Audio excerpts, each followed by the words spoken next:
Hey, my friends, it is time for another edition of Samantha Spinner and the Super Secret Plans. It's been a few days since I've read to you, so let's go back and figure out where we were. So Samantha and her brother Nipper have figured out the map on the umbrella. They've been taking the mag train and a pneumatic tube and a water tunnel, and they've traveled to Paris in Italy. They're doing more research into their Uncle Paul's disappearance, finding clues. So they were in his apartment, and there was that note he left that says, "I hope your dad makes a lot of waffles for you." And the sunlight was going through, and it was touching the last letter of each word, the way that it was organized. It says Ed Foo, and they remembered the word Ed Foo from the mag train tunnel when they went down underneath the mailboxes near their house. And Edfu is a place in Egypt. So they spent chapter 17 getting ready to go. Luckily, their parents had a chinchilla festival on Sunday, so they were waiting till their parents left. They were going to plan ahead this time, so they were packing snacks, they were taking money, they were putting this light on the dog so that they had light, and they had sunglasses because the light was so bright. But remember, their dad does light stuff. So they are ready to go. They waited till their parents left. They walked down the street to the mailbox. They said 3 times, Nipper reminded his sister. Samantha reached for the mailbox handle. Suddenly, Dennis sniffed the air and growled. "Sam," Nipper reached out and stopped her. "Do you smell burned bacon, dirty socks, and sardines?" Clang! A throwing star sailed between them and caromed off the top of the mailbox. So that's where we last left them. Let's see what happens next. Chapter 18, Downhill Fast. "Stop!" someone shouted. "Don't move!" Samantha and Nipper couldn't help it. They turned around. A squad of shrouded bandits stood in long, smelly line. One of them held up 3 shuriken with his left hand. "Well, okay," he said, sounding irritated. "You can turn around, but don't move again." Before Samantha or Nipper could do or say anything, the ninja sprang forward and formed a circle around them. They were surrounded. Samantha quickly counted the ninjas. There were 20 of them. They were all dressed in black, and every one was soiled from head to toe. Remember, they have to live in the sewers. One of the ninjas was much shorter than the others. The stink was unbearable. "Hand over the umbrella now," said the ninja with the throwing stars, "or we'll have to cut this meeting short." With his free hand, he threw his sword. One after the other, the ninjas unsheathed menacing silver blades. A wave of reflected light rippled around the circle. Samantha could see what a single samurai sword could do to a loaf of French bread. Now she faced 20 of them. She looked around the circle again. She and her brother were trapped. She had no idea what to do. Slowly, she pulled the umbrella from her shoulder. "Sam?" Nipper asked. Samantha's heart ached. She wasn't just handing over the umbrella, she was giving away her only chance to find Uncle Paul. Sadly, she held out the super secret plans. "Smart girl," the ninja snarled, stepping forward. He tucked his sword away. Then he reached out a grimy hand and grabbed the closed umbrella. "We spent 6 weeks hidden on a garbage barge to get here," he said, waving the umbrella at them. "It was the only way we could travel here without being smelled. Do you know what monkeys do in the middle of the ocean when—" The ninja's words were cut off in a blur of fur as Dennis leaped forward with stunning speed and precision. Maybe he saw a moment for greatness. Maybe he wanted to save his friends. Or maybe it was because the ninja had just smeared the umbrella with bacon grease and sardine juice. Dennis seized the umbrella and bit down. Then he was off. He bolted into Volunteer Park. "Breep!" the shortest ninja howled. He dropped his sword and banged his knuckle against the ground several times. Then he grabbed the sword and stood up straight again. Samantha and Nipper pushed their way through the confused ninjas and took off after their hero pug. It was a 5-block run down the length of Volunteer Park, past the art museum and the water tower, around the reservoir, and in between some frisbee players enjoying precious hours in the sun. Samantha and Nipper caught up to Dennis just as he reached the busy street at the bottom of the park. He stopped at the corner and looked up at them. "Good boy," said Nipper. He took out the plastic bag, opened it, and tossed a cracker to the dog. Dennis dropped the umbrella and caught the cracker in midair. Nipper picked up the umbrella and handed it back to Samantha. That makes 4 ninjas in Paris and 20 in Seattle, said Nipper. How do they find us here? Samantha asked. I don't know, he answered. We're not the ones you can smell from a mile away. Samantha nodded. They must have some special way of tracking us, she said. They turned left and sped into Capitol Hill's business district, threading their way through shoppers, joggers, bicycles, and baby strollers. Excuse me, said Samantha as she bumped into a woman juggling for people in line at a coffee cart. Sorry, said Nipper as he slipped between 2 men doing yoga outside a cafe. As they dodged parking meters and dog walkers, the smell of kerosene and used kitty litter began to catch up with them. The sound of split-toed ninja slippers slapping pavement began to grow louder. They're going to chop us into little cubes, Nipper cried, gasping for air. We'll be just like that French bread. Samantha looked around quickly. They were in the middle of the block between Coffee Mania and Seattle Fabric Center. They couldn't outrun the ninjas, and there were too many of them to fight. Hold my hand, she told Nipper. What? He asked his sister. I like you too, Sam, but right now we... Samantha grabbed his hand, yanked hard, and pulled him into Seattle Fabric Center. Some people love craft projects that involve sewing, knitting, or needlepoint. Other people become drowsy the moment they hear someone say yarn or crochet. Samantha Spinner was somewhere between the 2 camps, but she was confident that her brother and the 20 ninjas chasing them fell solidly into the second group.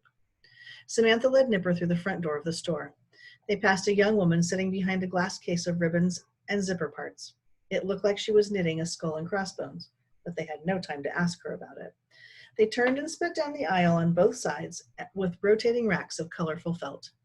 Then they dove behind a bin labeled Misprinted Flannel 90% off and crouched out of sight. Immediately, Nipper started yawning. No dogs, a woman called out in a sing-song voice. Dennis scampered around the corner and squeezed between Samantha and Nipper. This is the most boring store I've ever seen, said Nipper. He looked around at the displays of thread and bobbins. A long sheet of woven fabric with gold braid trim dangled from the ceiling. Why on earth would anybody want to... Shh! Sam glared at her brother. The store was nearly silent. They could hear the muffled clicking of the woman's needles as she knit, and the faint buzz from Dennis's collar. Nipper's eyelids were half closed, and his breathing was becoming slower and deeper as he petted a stack of folded lace tablecloths. They heard the door swing open and the sound of 40 sticky feet creeping one by one onto linoleum. Nipper, Samantha whispered. Her brother was sound asleep. Samantha began to get drowsy too. Then the strong smell of rotten pickles, corroded batteries, and moldy cat food hit her, and she snapped out of it. She could hear the ninjas shuffling around the store. They were opening and closing display cases and poking at spools of fabric and bunting with their samurai swords. Peeking through a gap between bins, she saw 2 legs in black tights approaching. Someone was getting close to their aisle. She held Dennis by his muzzle to keep him from growling. When she turned to peek through the gap again, the legs were still there, but they were wobbling. Then the ninja fell to the floor like a bag of wet sand. He was fast asleep. Seconds later, she heard what sounded like 19 more bags of wet sand hitting the floor. Ninja by ninja, the rain had collapsed onto the floor of Seattle Fabric Center. Samantha waited, holding her nose against the stench. Soon the sound of 20 snoring ninjas filled the store. Samantha stood up and hoisted her sleeping brother over one shoulder. She climbed out from behind the bin and, as quietly as she could, carried him to the front of the store. Happens all the time, said the woman. She paused and sniffed the air disapprovingly several times, but didn't look up from her knitting. Samantha pushed open the door and held it for Dennis, then followed him out, carefully balancing her unconscious cargo.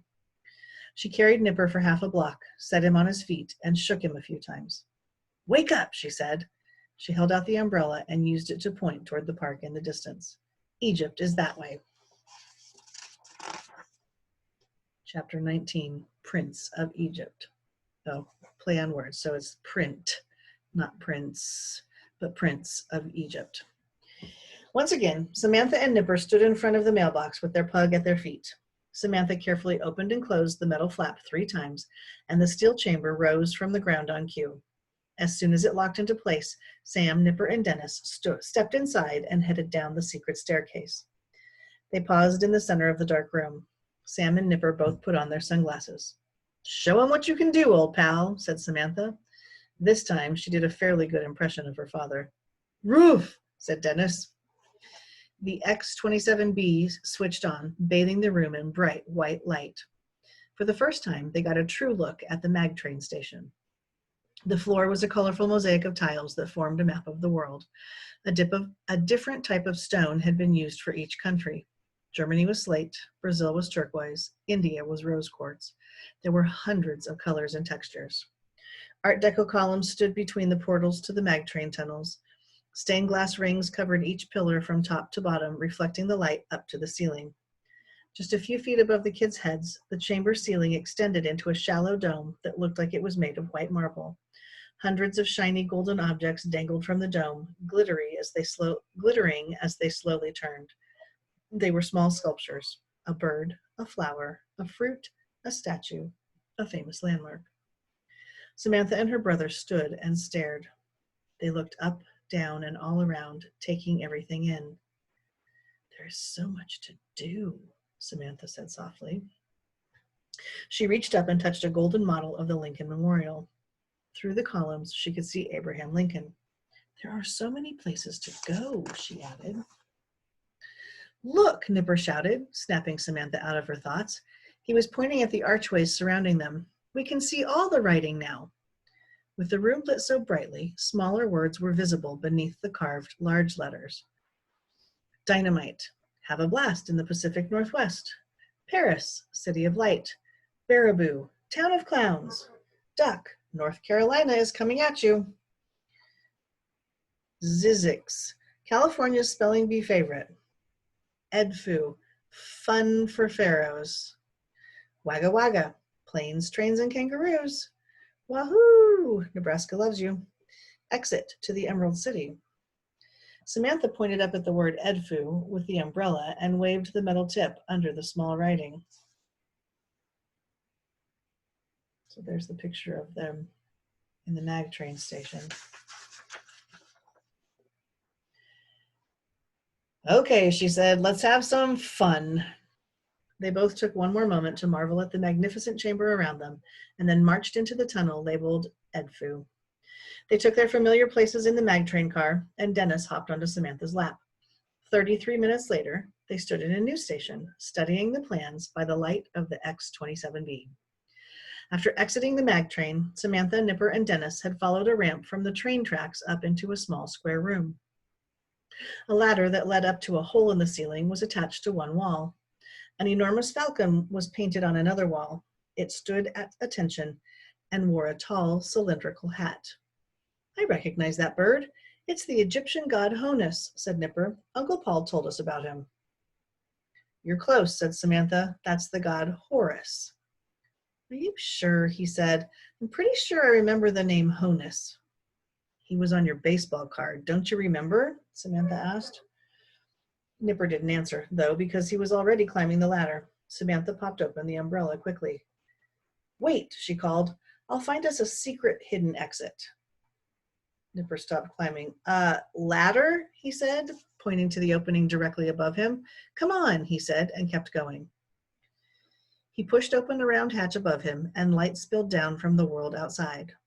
"Close the umbrella and bring the dog," he added, and disappeared through the hole. Samantha shrugged. "That works too," she said. She stood there for a moment, thinking about all the things, secret or obvious, that weren't on the umbrella. She closed the plans and slung them over her shoulder, tucked Dennis under one arm, and started climbing. It was a tricky maneuver, scaling the ladder with the pug under her arm, so she climbed carefully. Finally, she got to the hole in the ceiling and stopped. Nipper stood outside, waiting. She passed Dennis to her brother and quickly joined him. They were standing on the head of an enormous stone bird statue, exactly like the one in the picture. They were just tall enough that their own heads poked out of the bird's hat. "Crow's nest," said Nipper. "Falcon's nest," Samantha thought, but she didn't bother to say it out loud. Dennis barked and switched off the light in his collar. They were perched above a sun-drenched courtyard surrounded by ancient ruins. They faced a massive stone structure.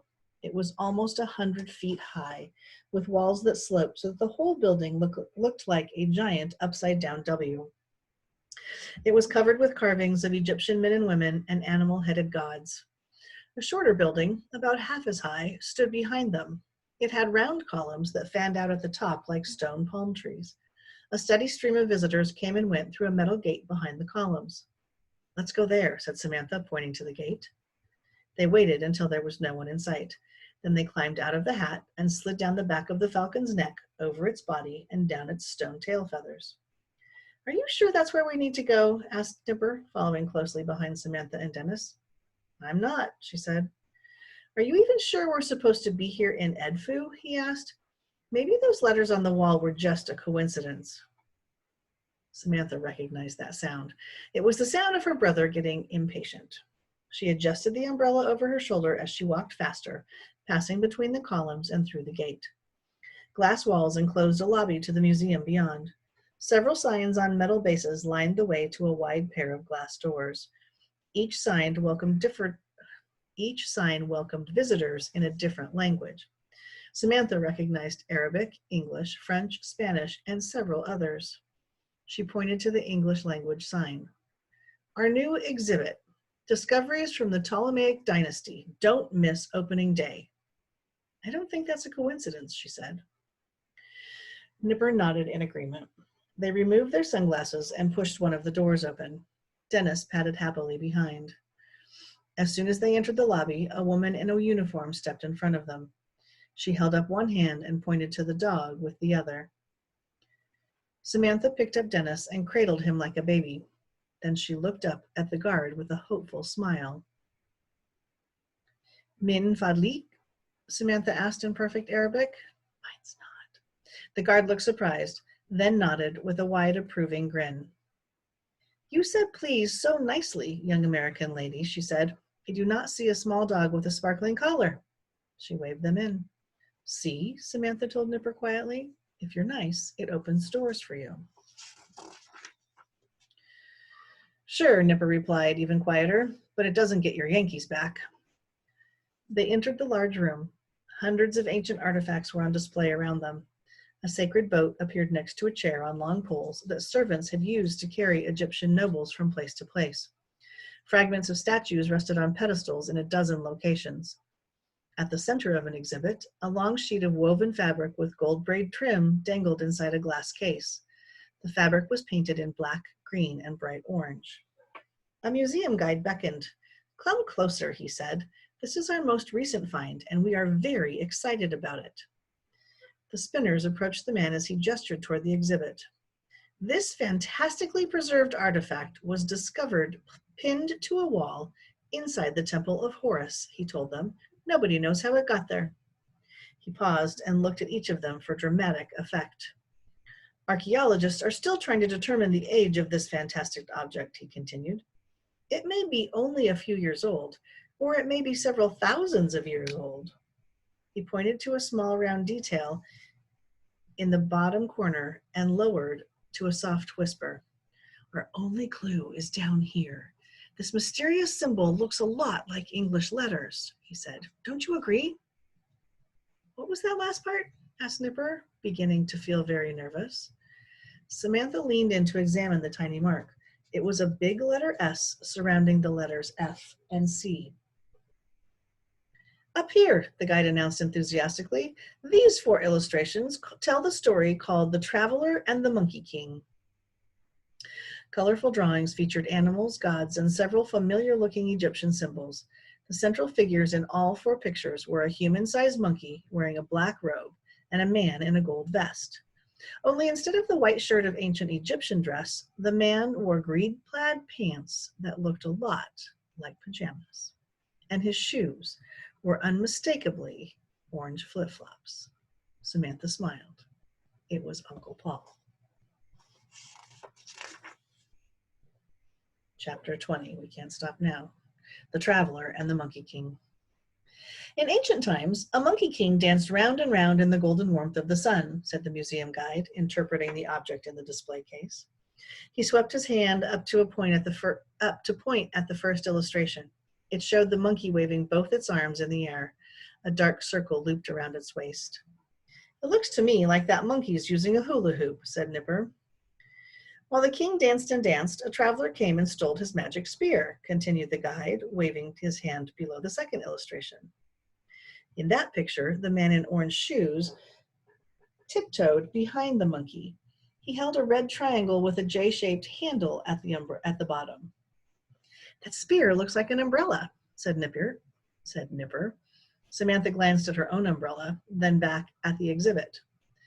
"The traveler gave the magic spear to a young woman who was very brave and very clever," the guide explained.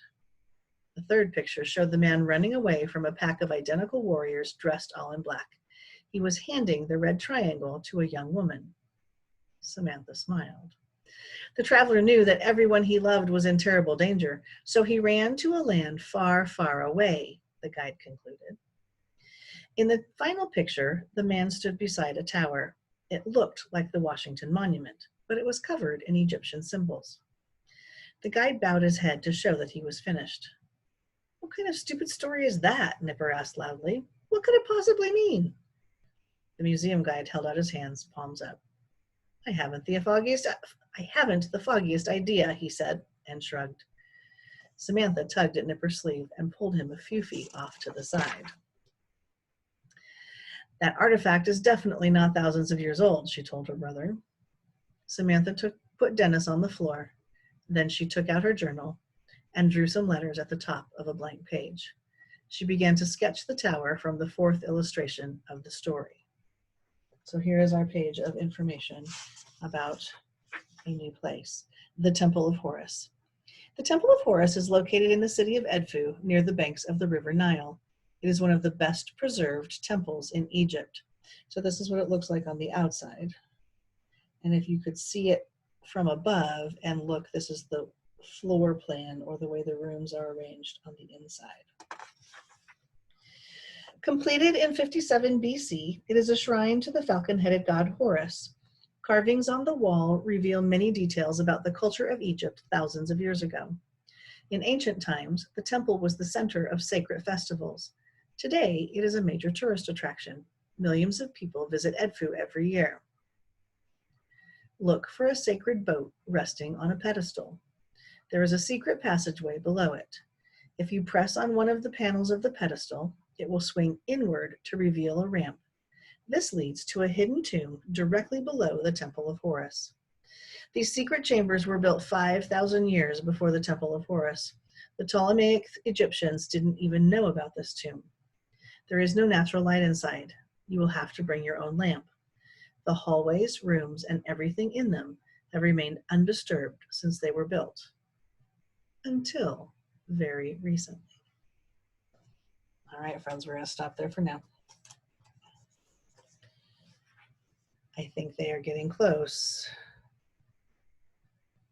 to Uncle Paul, because maybe he's hiding down in that temple, and we'll have to see if we get to him next time. So I will get back on here in a little while, in a few days, and read the next few chapters, and we're going to keep going until we finish this story. Hope you're staying inside. It's hot outside. Keep cool, keep hydrated, be safe. We'll see you soon. Bye-bye.